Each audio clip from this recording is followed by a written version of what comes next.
How am I supposed to know? That's what I'm saying. How am I supposed to know?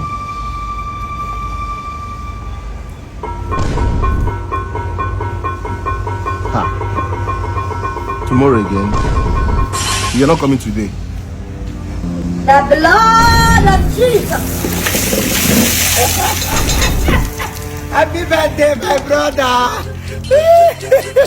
Hey! Yes, we'll go take a doctor.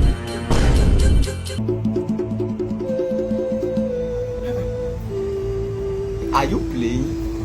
I know what the bag is. I can't stop it. Now the bag is here.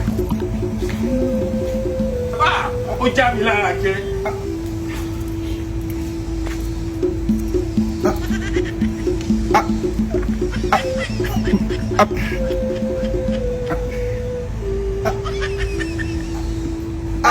What is the meaning of this? How is him to operate your mom? So what is the meaning of this? That's what made you your mom. So what is the meaning of this?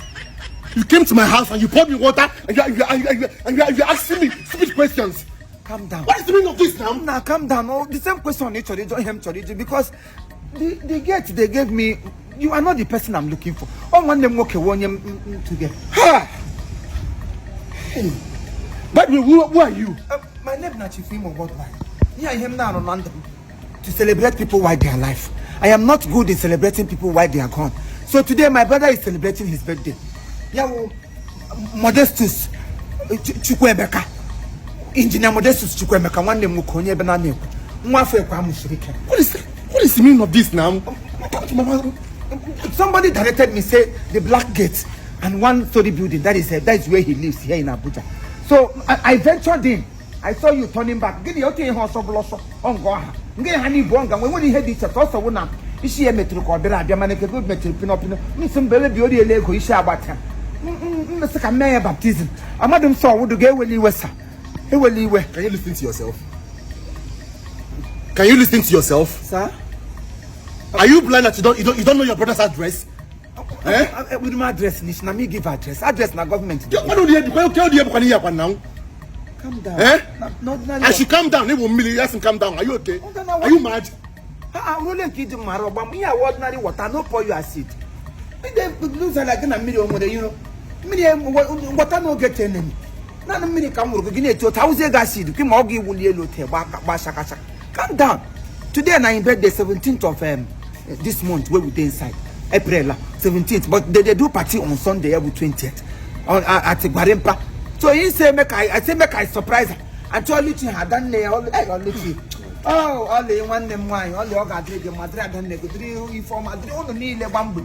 My mom said, even mother why they tell me mother a good boy. If you come for a banana, anybody will never drink water from the borehole where mother open. That person never urine. Oh, mammy konya hanan.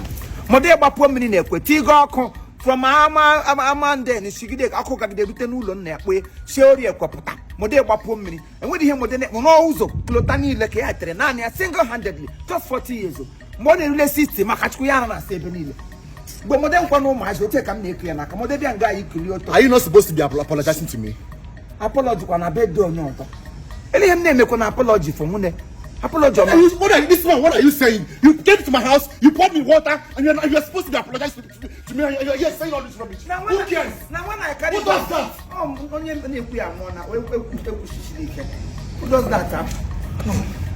Now, when I pour you hot water, you go not say, or when I enter here, constantly, you go not send a person enter. I they tell you, say, my brother, they do something. I don't know the address where they give me. Today, I want to say happy birthday to my brother, engineer Dato.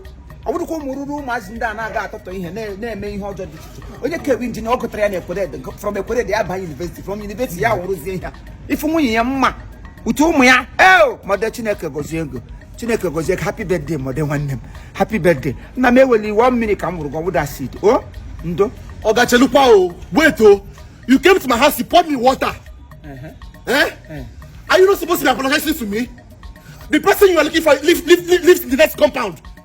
He got you know why you got me. I met the word that so what I'll tell no. What will be your matter? Will give me a hand as a chineke. Are you okay? Look at my body now. Look at my body. And I'm just dressed to go out. You never follow rubbish. Well, it's like a girl. I think that man, I'm going to come in here. Okay. God will punish you now. Punish God will punish you now. And that punishment to carry. What is the meaning of this now? What What is the meaning of this now? Okay, because what to be?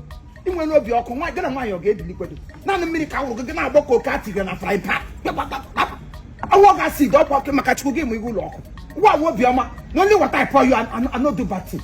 What thing be that? What type of me? Not in batting. I'm going to do that batting now. Up on Tifo. Okay, Ibu chief. Ibu chief. Ibu chief. Ibu chief. Ibu chief. Go mudu ti ya ke. No problem. Happy birthday one day. Bahane brother now. Go punish your brother. You're very stupid. For them bahane bulem happy birthday. Happy birthday, long life. Came to my house, pour the water. No water, I go couple. All the Ekwe people, we are proud of you. Hello. God bless you. Oh. Hello. Okay, take a number. Hello. Hello. Where are you? Come my house now. There's a criminal in my house. He came here, he poured me water. My problem don't anywhere.